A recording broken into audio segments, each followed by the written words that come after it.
மதுரை மாநகரம், திருமாலிருஞ்சோலை, கள்ளழகர் திருக்கோவில். அழகர் கோவிலிலிருந்து கள்ளழகர் கள்ளர் வேடம் பூண்டு அழகாக பல்லக்கிலும் பின் குதிரையிலும் மாறி பயணித்து மதுரையை நோக்கி வருகிறார். மதுரையில் சித்திரை திருவிழா நடைபெற்று கொண்டிருக்கிறதல்லவா?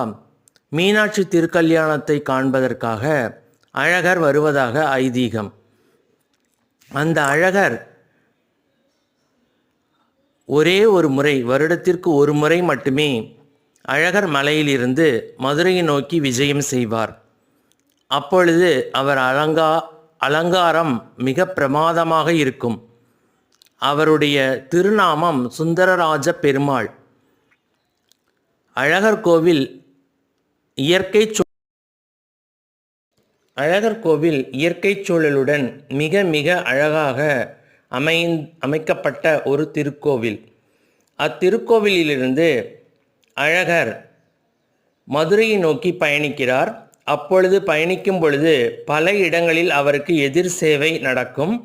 அந்த எதிர் சேவையெல்லாம் முடித்து கொண்டு மதுரை மீனாட்சி கல்யாணத்தை பார்க்க வரும் பொழுது கல்யாணம் முடிந்துவிடும்.